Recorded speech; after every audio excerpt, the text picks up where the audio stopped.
Bismillahirrahmanirrahim. Assalamu alaikum dear students and dear viewers. Today we are going to discuss the second tense of future tense, that is future continuous tense. Students, we have already discussed, we have already taught each and everything about future indefinite tense. Today we are going to discuss about future continuous tense. Future continuous tense का मतलब क्या हो जाएगा students, ज़माना मुस्तक़बिल है यानी कि आने वाला ज़माना है, और आने वाले ज़माने के अंदर हम जो बात करेंगे वो कंटिन्यूटी की बात करेंगे, यानी कि ज़माना मुस्तक़बिल में रहते हुए वो ज़माना जो कि अभी नहीं आया है बल्कि आएगा, फ्यूचर उसी को कहते हैं, आने वाले वक्त को फ्यूचर कहा जाता है।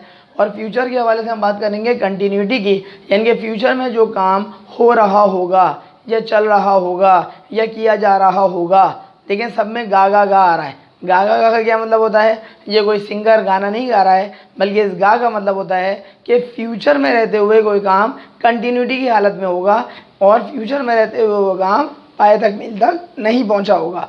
स्टूडेंट, सबसे पहले इसकी आइडेंटिफिकेशन की बात करेंगे, जो कि उर्दू के जुमले में आमतौर पे आ रहा होगा, रही होगी या रहे होंगे।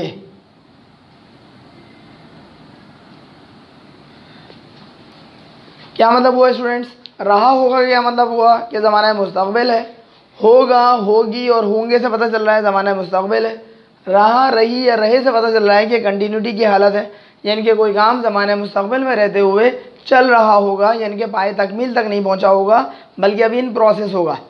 स्टूडेंट्स, इसकी सबसे पहले आने वाला आइडेंटिफिकेशन के बाद फार्मूला जो हमने लिखा हुआ है बोर्ड के ऊपर अधूरा, उसको पूरा करने की कोशिश करते हैं। सब्जेक्ट आएगा, सब्जेक्ट के बाद आपको लगाना पड़ेगा या तो विल बी या फिर आपको लगाना पड़ेगा शैल बी, और विल बी और शैल बी के बाद आपको वर्ब की फर्स्ट फॉर्म लगानी पड़ेगी आईएनजी के साथ, जिसको बाद लोग फोर्थ फॉर्म भी कहते हैं, और उसके बाद आपको लगाना पड़ेगा ऑब्जेक्ट।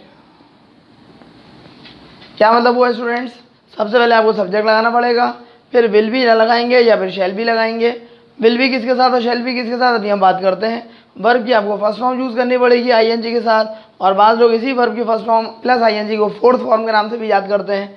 और अगर बाज़ लोग जो हैं वो एस और ईएस जिन वर्ब में लगता है उसको फोर्थ फॉर्म के हैं, तो वर्ब की फर्स्ट फॉर्म और आईएनजी को कह देंगे वो फिफ्थ फॉर्म, और आखिर में लग जाएगा ऑब्जेक्ट। स्टूडेंट्स, हमने यहाँ पे लिखा है आई और बी के साथ क्या यहाँ पे लगेगा, शैल बी। और अगर आप बात कर रहे होंगे किसकी, बकिया सब्जेक्ट्स की, जो कि बोर्ड के ऊपर आपको नज़र आ रहे हैं, जैसे यू है, दे है, ही है, शी है, इट है, कोई सिंगुलर नेम है, एक अकेला बंदे का नाम है, भले लड़का हो या लड़की। और अगर प्लूरल नेम्स हैं, यानी कि दो से ज़्यादा अफराद हों, भले वो दोनों लड़के हों, दोनों लड़कियाँ हों, या मेल और फीमेल हों, तो फिर ऐसी सूरत में आप क्या लगाएंगे, यहाँ पे विल बी लगाएंगे। स्टूडेंट्स, इसके बाद जिस चीज़ की बारी आएगी वो आएगी इस बात की बारी कि नेगेटिव जुमला किस तरीके से बनाया जाएगा और इंट्रोगेटिव किस तरह से बनाया जाएगा, वो इंशाल्लाह बात का मरहला है। सबसे पहले हम कोई जुमला बनाते हैं फ्यूचर कंटिन्यूस टेंस का, यानी कि ज़माना मुस्तक़बिल है और ज़माना मुस्तक़बिल में वो चीज़ कंटिन्यूटी की हालत में है। मिसाल के तौर पर, अच्छा सब्जेक्ट कौन सा लिया जाए, सब्जेक्ट आपकी मर्ज़ी है कि आप कोई सा ऐसा ले लें जिसमें शैल भी लग रहा होगा, और एक जुमला ऐसा बना लेंगे जिसमें विल भी लग रहा होगा, ताकि आपको दोनों तरह के जुमले बनाने आ जाएँ। सबसे पहले हम कोई ले लेते हैं जिसके अंदर शैल भी लग रहा हो, वी लगा लेते हैं, वी यूज़ कर लेते हैं, वी, और वी के साथ आपको क्या लगाना पड़ेगा, शैल भी लगाना पड़ेगा, we shall be. Shall be के बाद क्या लगाना पड़ेगा, वर्ब की फर्स्ट फॉर्म आईएनजी के इस्तेमाल के साथ, we shall be reciting the holy Quran. ऐसे भी माशाल्लाह से सिर्फ 15 दिन के बाद रमज़ान मुबारक का महीना आ रहा है, अभी से हमें स्टार्ट कर देना चाहिए। We shall be reciting the holy Quran, तर्जुमा करें, हम कुरान मजीद की तिलावत कर रहे होंगे। वैसे तो हमें पूरा साल ही तिलावत करनी चाहिए।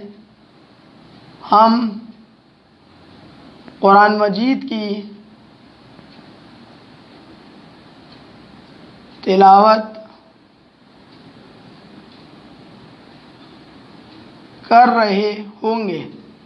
इसका मतलब क्या हुआ स्टूडेंट्स, इसका मतलब ये हुआ कि ज़माना मुस्तक़बिल की बात की जा रही है, आने वाला ज़माना है, और ज़माना मुस्तक़बिल के अंदर जो चीज़ आप कर रहे होंगे वो क्या कर रहे होंगे भाई, तिलावत कर रहे होंगे किसकी, परवरदिगार के कलाम की, जिसको आप कुरान मजीद के नाम से याद करते हैं। We shall be reciting the holy Quran. अब हम बात करते हैं इसी चीज़ की, क्या फॉर्मूले में पूरा उतर रहा है या नहीं। सबसे पहले आपने वी लगाया, वी सब्जेक्ट हो गया।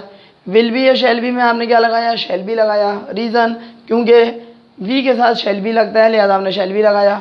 उसके बाद आपने वर्ब की फर्स्ट फॉर्म लगाई आईएनजी के साथ, चेक कर लीजिए वर्ब की फर्स्ट फॉर्म आईएनजी के साथ। आखिर में ऑब्जेक्ट लगाया, यानी कि वो चीज़ आपने बताई कि आप क्या चीज़ की तिलावत कर रहे होंगे, तो द होली कुरान। होली कुरान जो है वो प्रॉपर नाउन है, इसलिए आपने उससे पहले दा लगाया। तर्जुमा क्या किया, हम कुरान मजीद की तिलावत कर रहे होंगे। कर रहे होंगे के अंदर देख रहे हैं रहे होंगे आ रहा है, तो रहे होंगे आ गया उर्दू की पहचान के तौर पर। इसी जुमले को अगर हम नेगेटिव बनाएं, ऊपर वाले जुमले को क्या बोलेंगे आप, एफर्मेटिव है। ये एफर्मेटिव का मतलब हो जाएगा, ये जुमला हो जाएगा इकरारिया जुमला। अगर आप इसके नेगेटिव बनाएंगे तो क्या होगा, हमने बोर्ड पे लिखा हुआ भी है कि यूज़ नॉट। नॉट को आपको इस्तेमाल करना पड़ेगा कहाँ पर, शैल के फ़ौरन बाद। तो शैल के फ़ौरन बाद अगर आप नॉट लगाएंगे तो यूज़ नॉट, नॉट को इस्तेमाल करें आफ्टर विल या शैल। अगर जुमले के अंदर विल होगा, स्टूडेंट्स अगर विल होगा तो क्या करेंगे, विल के बाद लगाएंगे, और अगर शैल होगा तो शैल के बाद नॉट लगा देंगे। नेगेटिव बनाते हैं, we shall not be reciting the holy Quran. क्या मतलब हुआ इसका, इसी जुमले को अगर आप जो है वो तर्जुमा करेंगे, पहली बात ये कैसा जुमला है, ये नेगेटिव जुमला कहलाएगा। नेगेटिव का मतलब होता है आप इनकार कर रहे हैं, और अगर आप इनकार कर रहे हैं तो इसका तर्जुमा क्या हो जाएगा, हम कुरान मजीद की तिलावत नहीं कर रहे होंगे। हम कुरान मजीद की तिलावत नहीं कर रहे होंगे। क्या हुआ, ये जुमला नेगेटिव बना दिया हमने। जुमले को अगर आपको सवालिया बनाना होगा तो क्या करना होगा, इस्तेमाल करना पड़ेगा यूज़ विल या शैल। विल या शैल जो भी जुमले में इस्तेमाल हुआ है उसको इस्तेमाल करेंगे बिफोर सब्जेक्ट, सब्जेक्ट से भी पहले। जो सभी सब्जेक्ट यूज़ हुआ हो, I, we, you, they, he, she, it, name और नेम्स, वो सब्जेक्ट से पहले क्या लगा देंगे आप, शैल का इस्तेमाल कर देंगे, या फिर अगर विल यूज़ होगा तो विल को यूज़ करेंगे। जुमला बनाते हैं सवालिया, शैल वी। देखें शैल जब शुरू में चला गया, एस बड़ा कर दिया आपने, वी का डब्ल्यू छोटा हो जाएगा। Shall we be reciting the holy Quran, और आखिर में क्या हो जाएगा, क्वेश्चन मार्क लग जाएगा, क्योंकि ये सवालिया जुमला है। सवालिया जुमले को आप क्या बोलते हैं, इंट्रोगेटिव, INT लिख देते हैं शॉर्ट में। स्टूडेंट्स इसी जुमले का हम करेंगे तर्जुमा, क्या हम कुरान मजीद की तिलावत कर रहे होंगे, क्या हम कुरान मजीद की तिलावत कर रहे होंगे। ये क्या हो गया, ये सवाल हो गया। स्टूडेंट्स इसका मतलब क्या हुआ, हम ज़माने मुस्तक़बिल की बात कर रहे हैं।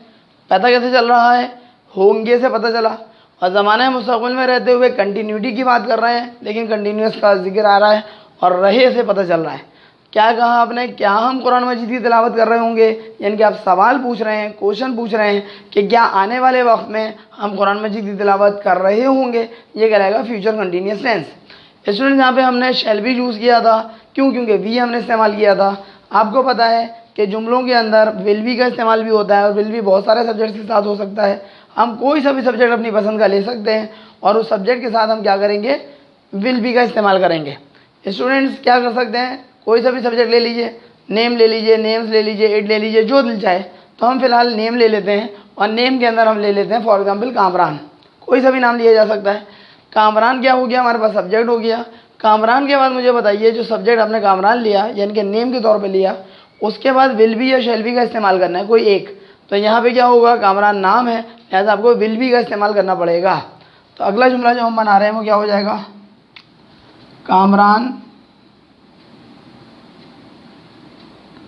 Will be.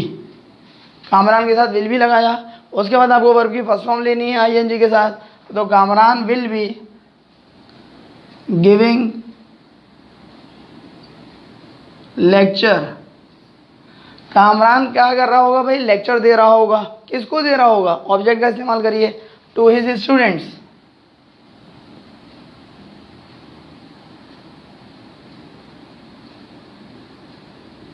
और ये जुमला क्या हो जाएगा, ये एफर्मेटिव जुमला है, यानी कि इकरारिया जुमला है, इकरार आप कर रहे हैं। स्टूडेंट्स इसका तर्जुमा जवाब करेंगे तो क्या हो जाएगा, कामरान अपने तलबा व तालिबात को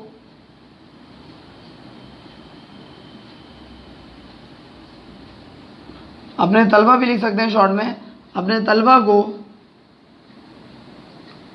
लेक्चर दे रहा होगा। अब यहाँ पे ये भी लिख सकते हैं कि कामरान अपने तलबा को लेक्चर दे रहे होंगे, अगर आप तमीज़ के ज़ुमरे में बात कर रहे हैं। लेकिन तमीज़ वाला जो चीज़ है वो सिर्फ कंसेप्ट वाइज है, वरना लेक्चर दे रहा होगा भी आप लिखते हैं तो बिल्कुल सही है। स्टूडेंट से बताइए ये जुमला कैसा हो गया, ये एफर्मेटिव जुमला हो गया, हमने लिखा हुआ भी है। इसी जुमले को हम बनाना है नेगेटिव। तो नेगेटिव बनाने के लिए क्या करेंगे, यूज़ नॉट, नॉट को आपको इस्तेमाल करना है आफ्टर विल या शैल। जुमले के अंदर अगर विल है तो विल के फ़ौरन बाद, और अगर शैल है तो शैल के फ़ौरन बाद क्या लगाना पड़ेगा, नॉट। नॉट लगाएंगे तो क्या हो जाएगा, जुमला नेगेटिव हो जाएगा। इसी जुमले की नेगेटिव क्या हो जाएगी, Kamran will not be, Kamran will not be giving lecture to his students. क्या मतलब हुआ, कामरान साहब जो हैं वो अपने तलबा को लेक्चर नहीं दे रहे होंगे। ये क्या हो गया स्टूडेंट्स, नेगेटिव हो गया जुमला। नेगेटिव को क्या हो गया, कामरान अपने तलबा को लेक्चर नहीं दे रहा होगा। ये आपने जुमले को नेगेटिव बना दिया, कामरान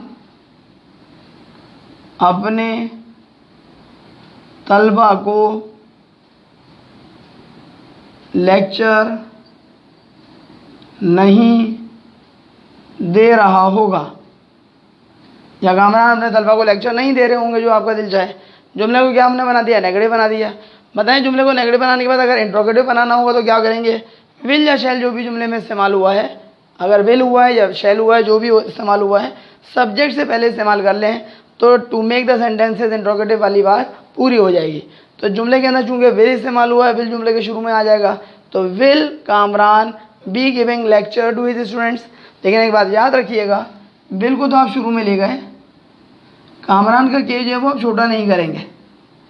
बोले क्यों नहीं छोटा करेंगे, क्योंकि कामरान जो है प्रॉपर नाउन है, और प्रॉपर नाउन का पहला लेटर हमेशा बड़ा लिखा जाता है। जैसे कराची का के, पाकिस्तान का पी, किसी भी लड़के या लड़की का नाम, ये सारे के सारे प्रॉपर नाउन्स हैं, और प्रॉपर नाउन का पहला लेटर हमेशा बड़ा लिखा जाता है, भले जुमले में किसी भी जगह वो आ रहा हो। जैसे कामरान स्टार्ट में आ रहा था तब भी के बड़ा, कामरान अगर जुमले के बीच में आए, कहीं पर भी आए, तो के हमेशा बड़ा ही लिखा जाएगा। तो विल कामरान हो जाएगा be giving lecture to his students, और आखिर में लग जाएगा सवालिया निशान। और स्टूडेंट्स इसका जुमले को हम क्या बोलेंगे, क्या इंट्रोगेटिव बोलेंगे, इंट्रोगेटिव बोलेंगे, क्योंकि ये सवालिया जुमला बन गया। इसी का तरह तर्जुमा करिए, क्या कामरान अपने तलबा को लेक्चर दे रहा होगा, सवालिया निशान आ जाएगा। या क्या कामरान अपने तलबा को लेक्चर दे रहे होंगे। स्टूडेंट्स इन सारे के सारे जुमलों में आप ये बात का ख्याल रखिएगा, इस बात का कि रहा होगा, रही होगी या रहे होंगे के अल्फाज आप यूज़ करेंगे, जिससे पहचान में आएगा कि वो फ्यूचर कंटिन्यूस टेंस का जुमला है। याद रखिएगा ये बात। दूसरे टेंसेस की तरह इस टेंस में भी ये बात को आपको ख्याल रखना है। और वो बात क्या है कि जुमला जो है वो इंट्रोगेटिव नेगेटिव भी बनाया जा सकता है। इंट्रोगेटिव नेगेटिव कैसा होगा, जैसे ये जो सवालिया जुमला है इसी के अंदर नहीं का इजाफा हो जाएगा। क्या कामरान अपने तलबा को लेक्चर दे रहा होगा, ये तो सवालिया है। सवालिया इनकारिया जब बनाएंगे तो क्या बनाएंगे, क्या कामरान अपने तलबा को लेक्चर नहीं दे रहा होगा, ये नहीं का इजाफा कर दिया। ऊपर वाले को सवालिया लेकर आइए, क्या हम कुरान मजीद की तिलावत कर रहे होंगे, ये क्या है, सवालिया जुमला है। सवालिया इनकारिया कैसे बनेगा, जिसको इंग्लिश में बोला जाएगा इंट्रोगेटिव नेगेटिव। क्या हम कुरान मजीद की तिलावत नहीं कर रहे होंगे, ये जो इंट्रोगेटिव नेगेटिव के जुमले हैं, इसके लिए हमने आप लोगों के लिए प्लान बना के रखा हुआ है कि इंशाअल्लाह ताला अलग से वीडियो इंशाल्लाह ताला हम बनाएंगे और उस वीडियो के अंदर इंट्रोगेटिव नेगेटिव से रिलेटेड जुमलों के हवाले से आपसे डिस्कस करेंगे। स्टूडेंट्स, आज के इस वीडियो लेक्चर के अंदर हमने आपको फ्यूचर कंटिन्यूअस टेंस से रिलेटेड बहुत सारी बातें इन्फॉर्म की हैं, जिसके अंदर उसकी आइडेंटिफिकेशन है, फॉर्मूला है, जुमले को इंट्रोगेटिव और नेगेटिव बनाने का तरीका है। इसके साथ साथ जुमलों को हमने ट्रांसलेशन करते हुए आपको समझाया है कि किस तरह से आप इस पर्टिकुलर टेंस के जुमलों को ट्रांसलेट करेंगे और इंग्लिश में जुमला बनाएंगे। अगर आपको हमारी वीडियो आज की पसंद आए तो काइंडली अपने फ्रेंड्स में इसको ज़रूर शेयर करवाइएगा, ताकि ज़्यादा से ज़्यादा लोग हमारी इस वीडियो से फ़ायदा उठा सकें। अगर आप अब तक आपने हमारा चैनल सब्सक्राइब नहीं किया तो काइंडली हमारे इस चैनल को सब्सक्राइब भी करिए, जो कि सर अली अहमद के नाम से यूट्यूब पर मौजूद है, और बेल आइकन पर लाजमी क्लिक कर दीजिएगा ताकि आपको हमारी नई वीडियोज़ की अपडेट्स फ़ौरन और बर वक्त मिल सकें। अगली वीडियो लेक्चर तक के लिए अपने टीचर सर अली अहमद को इजाज़त दीजिए। अपना बहुत ख्याल रखिएगा। अस्सलामु अलैकुम।